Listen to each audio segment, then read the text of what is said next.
Hey train fans, Al Puglisi Trains, and today I'm at the B&O Railroad Museum, which is really close to where I live in Ellicott City. And Ellicott City, as a matter of fact, is the first railroad station in the United States. It's historic, and I filmed that on the channel. And today I'm downtown in Baltimore, and if you're ever out here, you need to see this. This is one of the best railroad museums in the United States. Behind me is the first stone of the B&O. So let me stop talking and let me just give you some highlights of this incredible museum. And here is the first stone of the railroad, and they talk about where the first stone was laid and who did it. And we could spend 3 hours on this video, but there's so much to see here, man. We're just going to keep rolling. Folks, man, this museum is just the bomb. There is so much here. Now, I don't know whether this is gauge 1 trains or what scale some of these trains are, but there are just huge collections of just awesome locomotives. Some of these locomotives are not indicative to the B&O. Some are, this is a K4 from the Pennsylvania Railroad, and these are definitely not O scale. These are significantly bigger. I don't know if it's G gauge or whether these, like I say, are 1 gauge, but they are many different historic locomotives that one can see, models. And we've got a big GG1 sitting down here, big model. She's about 5 feet long, 4.5 feet long. Again, many supreme specimens, absolutely beautiful works of art. And my apologies for not knowing what gauge these models are, but they are exquisite, and there are many. Now, the reason I'm talking about this Union Pacific big boy is a lot of people say, well, this is the largest locomotive, steam locomotive in the United States. It's a 4884, and a little bit later in this video, you're going to see the Allegheny, which is considered, often called the big boy of the East Coast. Not quite as long as the big boy, but it's fatter and it weighs more than a big boy. It is enormous. And if you were to put a model, scale model, up to the big boy of an Allegheny, the big boy would be a little longer, but you would notice the big boy is thinner and not as fat in appearance. We'll look at the real thing in just a moment. Beautiful section here of station, beautiful station clocks from various different places. Just absolutely beautiful, all these clocks. This one here is about 8 or 9 feet tall. It's huge. Here's a door, and it's probably, it might even be over 10 feet tall. Check out these pocket watches that a lot of the conductors would use. Nice collection here.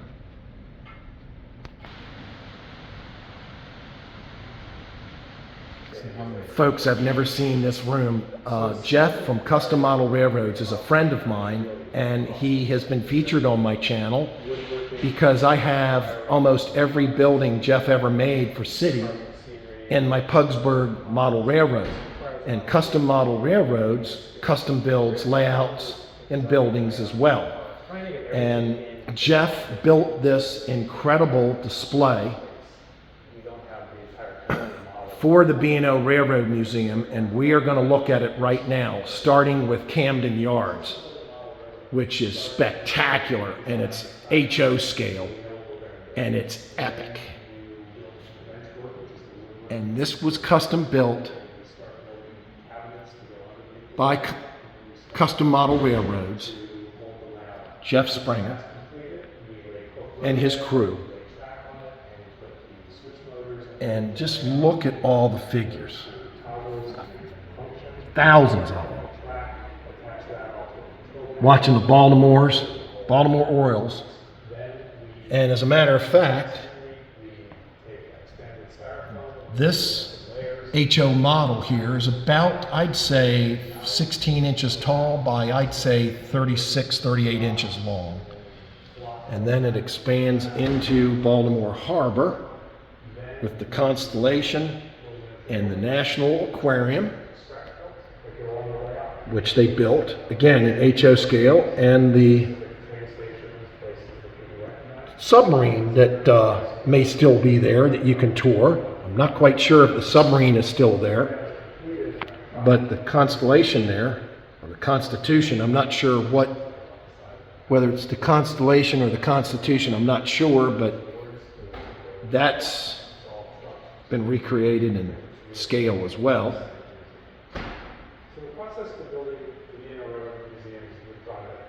Then you've got the Brummelseltzer Tower, that's also on my layout in Pugsburg.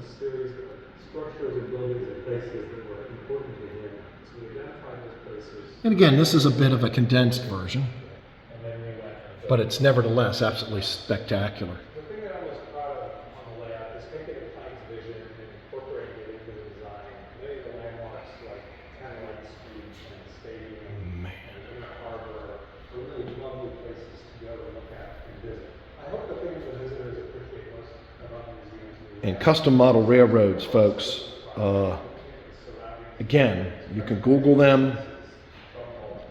He has custom built stuff. Something like this, you're talking tens of thousands of dollars. This is not something that you're going to get built for a couple $1,000s. Something like this is going to cost a pretty penny to do. But it is just phenomenal. The figures alone, 1,000 figures like that alone, you can imagine how much the figures would cost. And everything here has been scratch built or 3D printed or custom done by the crew at Custom Model Railroads.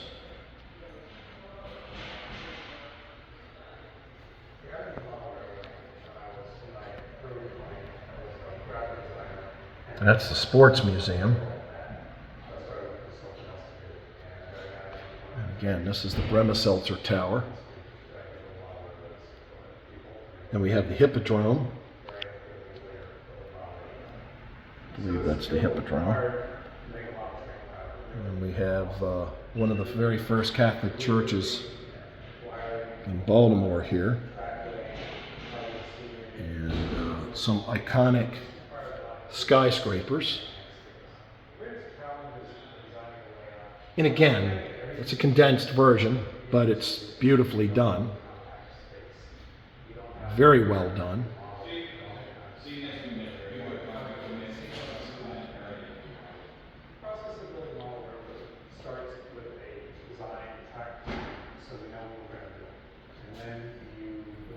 Now, the kit on the right is the B&O building, headquarters building, and that is available as a custom model railroads kit, and I can build it for you if you'd like it built.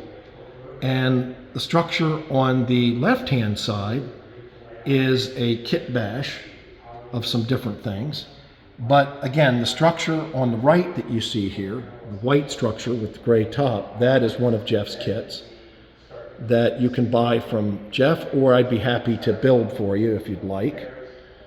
I believe the skyscraper is also available, this modern skyscraper. Now, this big skyscraper is not currently available as a kit, and neither is the church, the Catholic Church, the Baltimore Basilica, or the Hippodrome. Those are not available yet. That's something. This is the Pennsylvania Railroad Station. Yeah, go ahead, light it. What does it do? Does it? I don't know. I'm with my friend here today, Jay Phoebus. How you doing, Jay? He doesn't want to be on camera. Yeah, I think you started the train moving there, Jay. But this kit is available from Custom Model Railroads as a flat. You can see that they used a flat here that's about, I don't know, 7 inches. It's flat. Or you can get the non-flat version, and he sells these as HO or N-scale kits.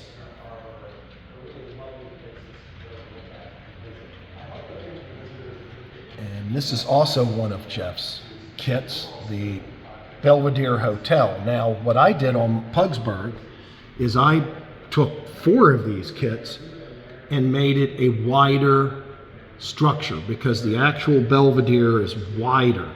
Jeff made a more narrow version due to space constraints on most model railroads.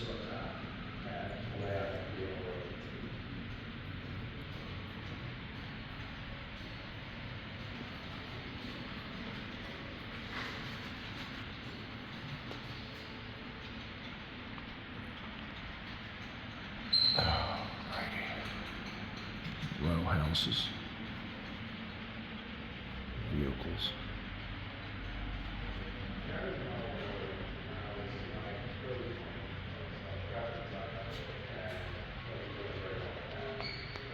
Now this is a condensed model of the Basilica of Mary Our Queen. It is a modern cathedral that was built in Baltimore. It still stands. It's absolutely beautiful.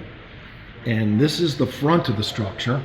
And I believe this is full size for the front. This appears to be about 2 feet tall.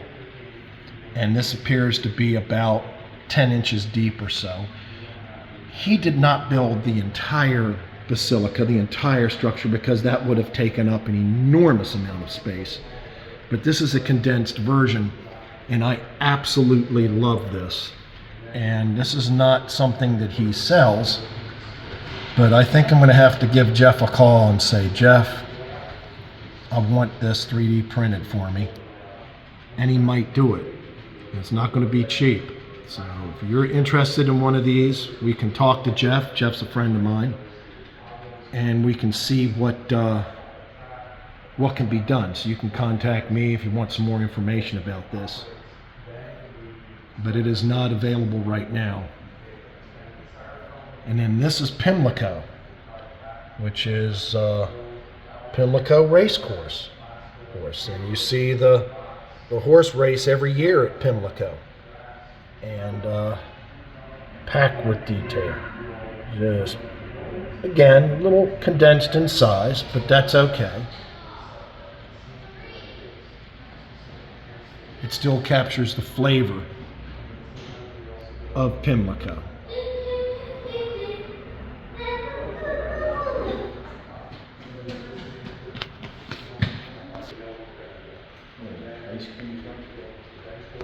All right, I'm going to be silly. If you notice my shirt, bird is the word, which is an Orioles shirt.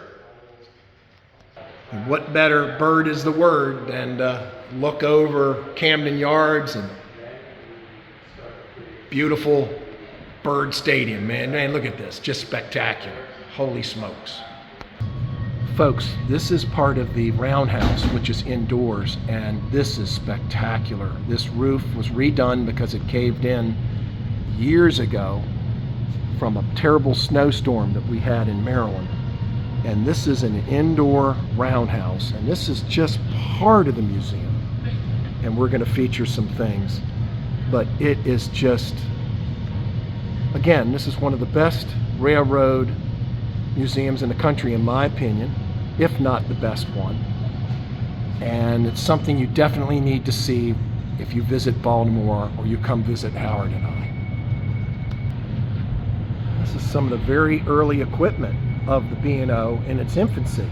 And again, I could spend all day and we could talk about every piece of equipment and significance, perhaps on another video, but this is more of a condensed version today of visiting the museum, so that when you come to town, if you ever come to town, you get the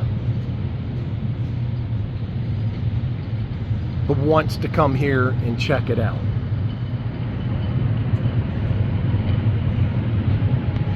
These early locomotives of the B&O captured in this beautiful setting. If you're a photographer and you like to take railroad photographs, I can think of, this is one of the very nicest places in the country, in my opinion, that you could do so, because you have the backdrop of such a beautiful building that you're in. Here's an experimental locomotive known as the Tom Thumb, which was designed by Peter Cooper. And, you know, it was competing back then against horsepower. And you can see the horse and the Tom Thumb in a race there in this beautiful painting. And, you know, it's sitting right here in front of us.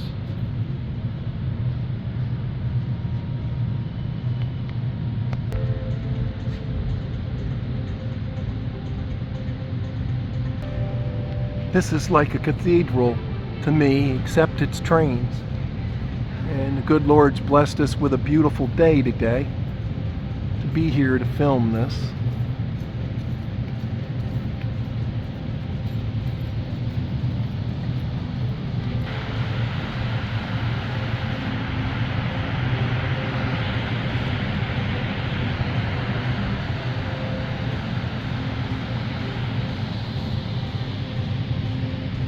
And we've been running a lot of shays on the channel, and this is a shay locomotive, and they are geared locomotives, and shays could negotiate incredibly sharp curves, run on incredibly steep grades, and could run on incredibly unstable track. And that's why they were favorites for logging railroads and mining railroads. And this one came from the Greenbrier, Cheat, and Elk River Railroad, which is now known as the Cass Scenic Railroad. Long before the Cass Scenic Railroad, the railroad that, and the town of Cass was serviced by the Greenbrier, Cheat, and Elk River Railroad. And this is one of the shays. Now, on Andre Runs on my YouTube channel, just a few days ago, we posted a video of Western Maryland number 6, which I believe is up at Cass currently, and it is a much larger shay than this. Just give you an idea. You can see how the gears pump vertically up and down and then drive the gears horizontally to move the locomotives, compared to a normal steam locomotive that has the large drivers that drive clockwise or counterclockwise sideways. Shays have a unique gear system, pumping straight up and down vertically and then transmitting power horizontally to drive wheels.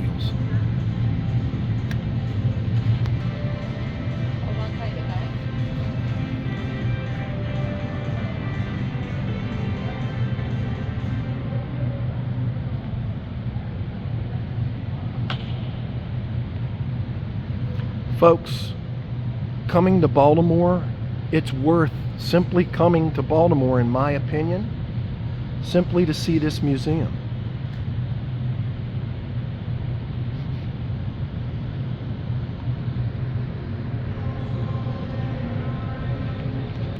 I am surrounded by general class locomotives, different locomotives, and this is just a small fraction of the museum.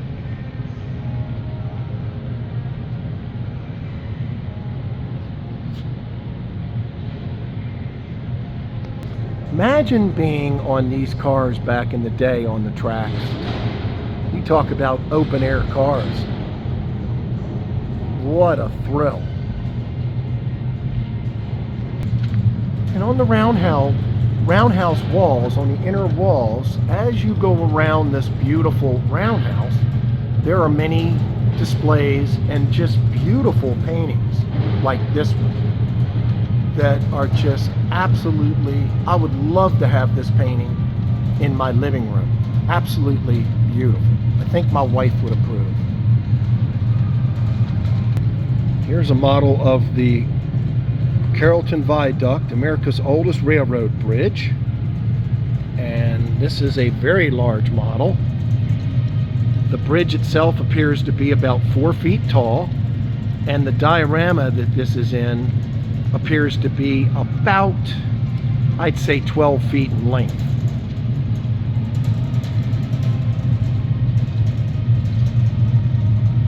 Forgive the glare, folks. It's behind glass. Nevertheless, it's a splendid display. And if you're not careful as you're walking around the roundhouse, you can be so engulfed with the steam locomotives that you miss seeing some of these incredible displays on the outer edge of the walls.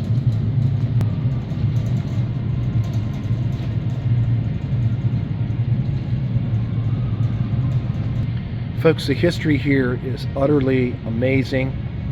I could, again, spend hours on each locomotive, but everything is listed out here.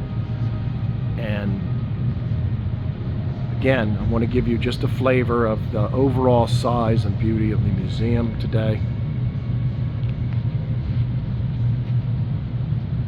We're going to go inside one of these cars. This car was dated 1868.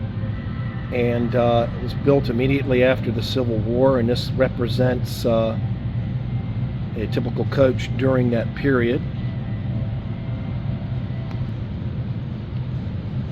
This is one of the cars you can go in, so let's check it out.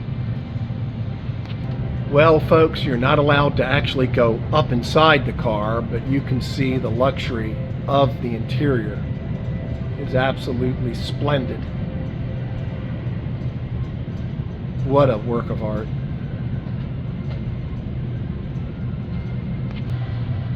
There's the U.S. Capitol on the right. Here's a very old piece of rolling stock here. Let's go see what this is, out of curiosity. Okay, date 1863. Basic boxcar, built back in the 1800s, and you can see the patina on this.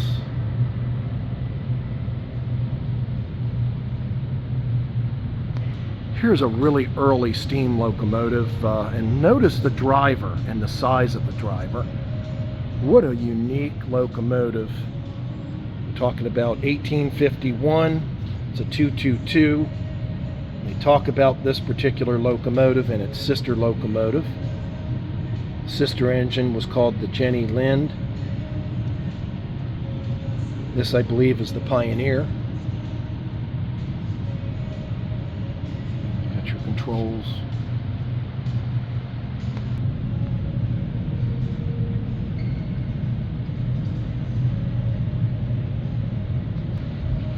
Here's a display of military freight from the Civil War. An Adams Express wagon, locomotive. Absolutely beautiful locomotive. I do not know if these have ever been built in brass. I do not know if this particular one has ever been reproduced or not. But you can see the absolute beautiful padding inside where you would sit.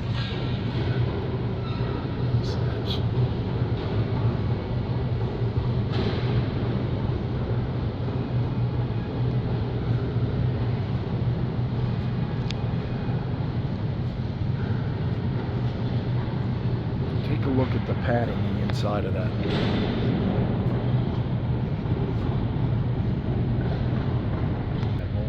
These are gigantic wood timbers inside these trucks here from these locomotives. This is wood. This is just beautiful, this locomotive. Look at the quality and the beauty of the restoration and the color. And this locomotive next to it, what an oddball this thing is. Oh my goodness.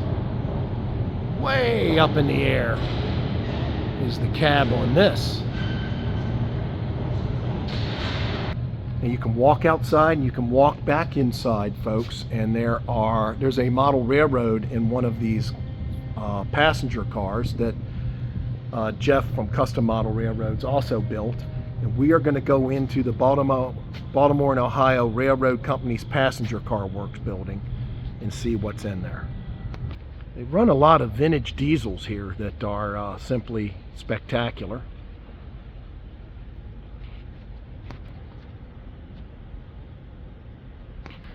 Inside this car, I believe, is a HO model railroad that Jeff built.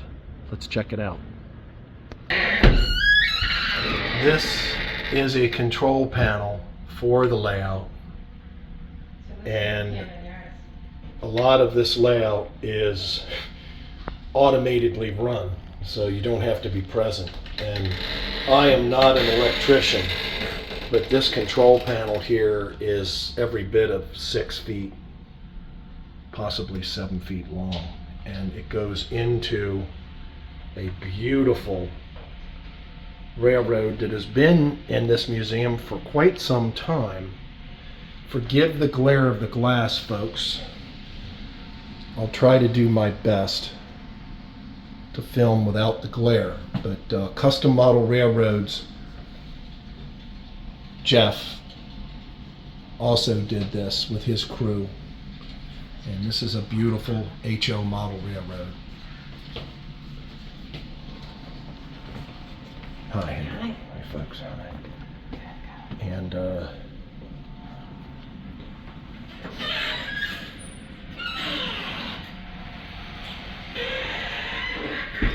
I have limited space here, folks. I'm up against the wall, and it's about as far away from this scene as I can get.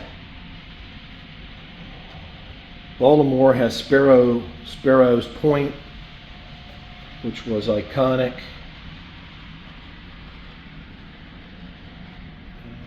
And again, forgive the glare.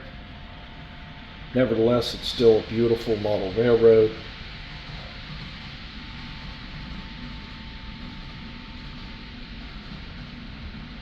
And this has been here for quite some time. Now, we're coming up on Point of Rocks. This scene here, and Point of Rocks you see up on the hill there, and on Pugsburg I also have a Point of Rocks, although I don't have the bridge next to it.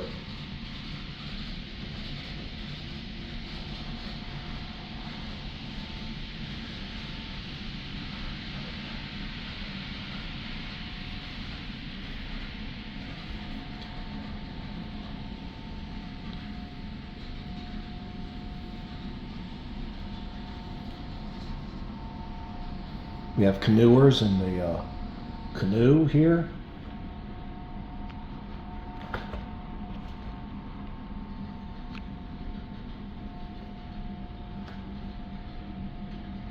This can be a standalone video, folks.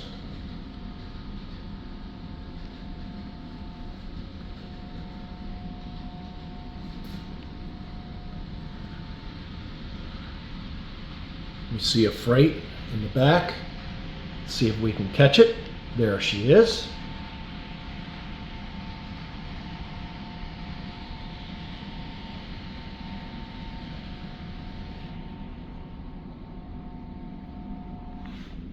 And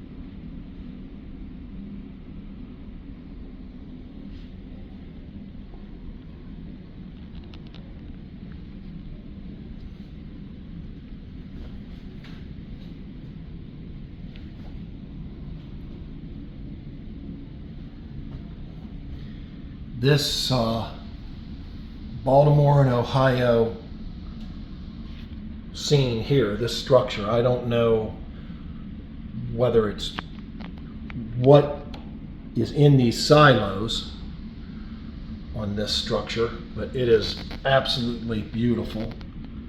And again, the glare is the glare.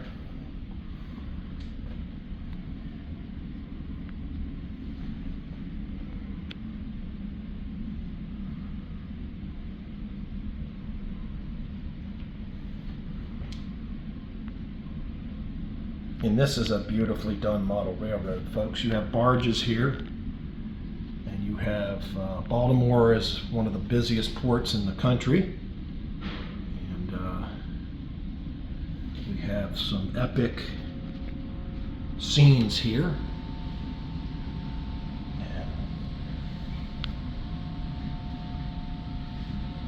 Coming down to model of Camden Yards, and Jeff built this model of Camden Yards in the Sporting Museum years before he did the other section that we showed earlier in the tape.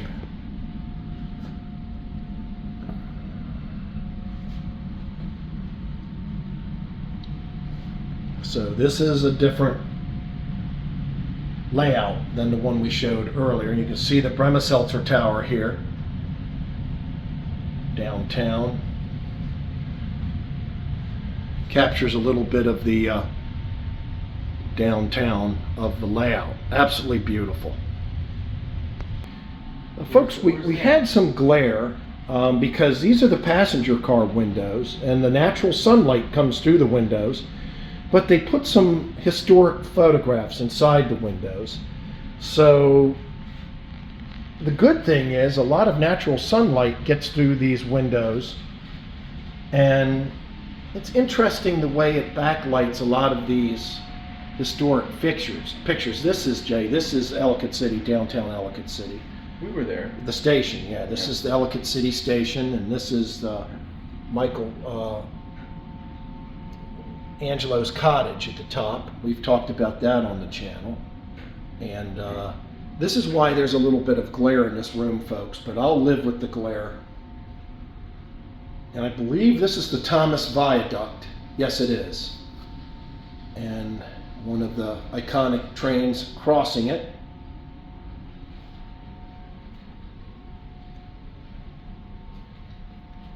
Point of Rocks. Folks, you can go in various cars here underneath this canopy shed. Time won't allow going in all the cars, but there are all kind of cars here. There's a theater car and different passenger cars that you can go through.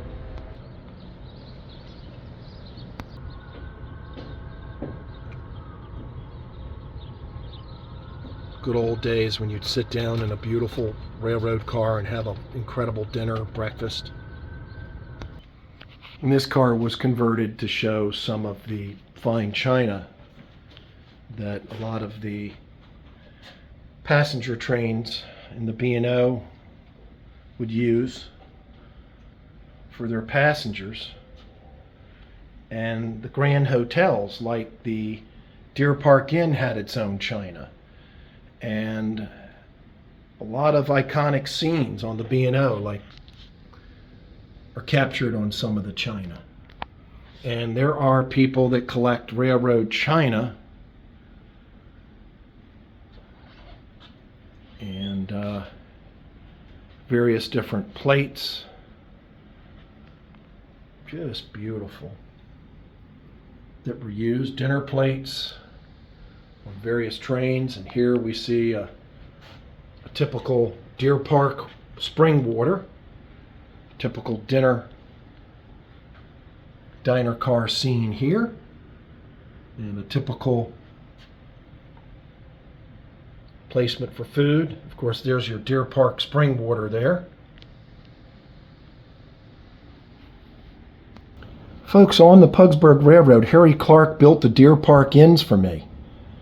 And I own the Deer Park Inns, and earlier I said that the Deer Park hotels had its own china. Well, here is some of the pattern from 1873 to 1929.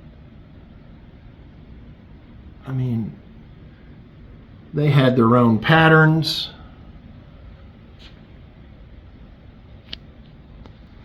Now, I don't believe, I may be in error, folks. I don't believe that the patterns that I just showed you are actually from this Deer Park hotel.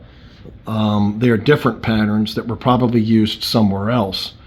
But it's interesting that I came across an old photograph of it and a little bit of talk about the Deer Park Hotel and Deer Park Inns. This is the Yellow Belly Hudson that I'll be running in 2-rail O scale on the Pugsburg Railroad. And this is the locomotive. They called it the Yellow Belly. I believe one was orange and one was yellow. And it is just an absolute beast to see in person. Folks, I'm 6'2", standing next to this thing.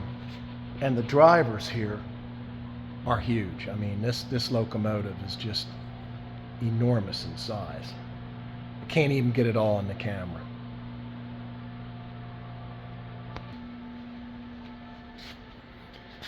These drivers here might be 72-inch drivers. I don't know. I'm sure one of you viewers would know what size drivers this particular locomotive used. It is number 490, and that corresponds to the one that I have, that originally was made from Lionel, and then I had it was converted to run on 2-rail O-scale track. And the tender is so large, it is not a passenger car. This is actually, this is the tender. And it is so large I cannot get it in view. Too big to get in the camera. Folks, this is the Allegheny, the H8, Chesapeake and Ohio. This was the heaviest steam locomotive ever built, heavier than a big boy. It is an enormous, gigantic piece of equipment. I look like a speck standing at the back of the tender, 1604. Folks, I'm just going to walk along the side of this locomotive just to show you how big it is. There is a scaffold here, and this just covers the tender area. It is, again, it is so big I cannot capture it in my phone camera. This was one of the very largest steam locomotives ever built.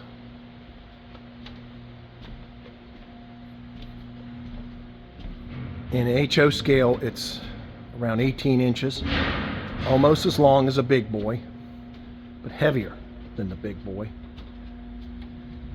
And this is the cab of the inside of the Allegheny.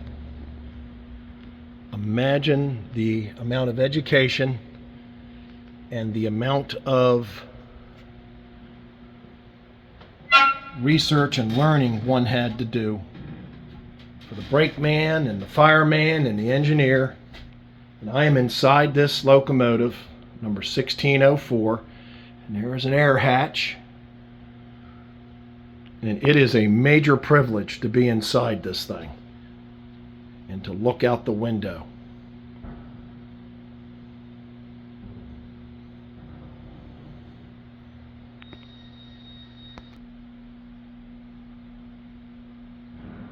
The only other Allegheny in existence, I believe, is in the Henry Ford Museum. And this is the back of the part of the tender that holds coal, and you can see the scroller down there that would be used, and it is enormous in size. You keep in mind that tens of thousands of gallons of water were inside this tender along with coal.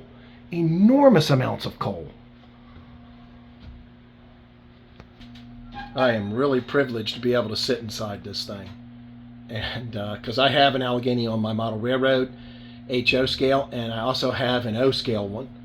And this is my favorite steam locomotive. It's almost a tie between the EM1 Yellowstone B&O, which sadly they scrapped all of those, and the Allegheny.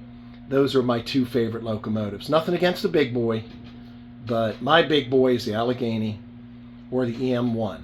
And the B&O EM1 might have been a little bit longer than the Allegheny, but not as heavy, not as fat. All right, folks, I'm going to walk. Again, the locomotive is so big. This is the side of the locomotive, and we're walking down the ramp. And look how big it is. It's enormous. It is next to an iconic diesel locomotive that we're going to talk about a little bit later. I also have this number 51. This thing pulled the Capital Limited. It's one of the very first diesels.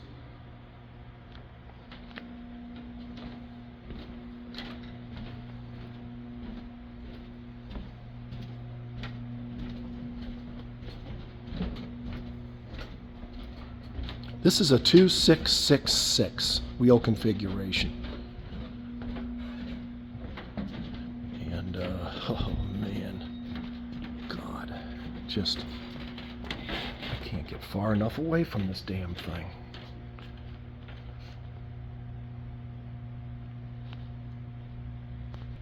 Imagine this locomotive coming at you, folks, 30, 40 miles an hour.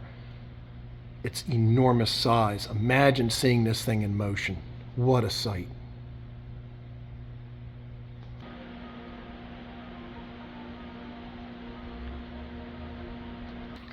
And again, folks, this is number 51. I have this on the Pugsburg Railroad. This is one of the very first diesel locomotives, and this pulled the Capital Limited, and it heads up my train on the Pugsburg Railroad, number 51. And number 52, it's a double-headed. Well, I have an ABA consist. There was a B unit, so this is the A unit, and I happen to have a matching B unit, and I have another A unit. Sometimes they ran this locomotive with just one B unit. Sometimes they ran it with two B units. Sometimes they ran it with an A, two B units, and another A unit. And I was told that by an engineer who's retired that used to run this. So any of you out there think they never ran this ABA, or they never ran this with two B units and two A units, well, the locomotive engineer that I had met at a show that used to train other engineers how to run on this locomotive told me they ran this any way they needed to get those trains moving. So it was run many different ways. Thanks for watching, folks. I wish I could spend more time on this video, but I urge you, if you come to the Baltimore area, the Washington, D.C. area, please make it a point to see the B&O Railroad Museum in Baltimore, Maryland. Thanks, and please subscribe to the channel.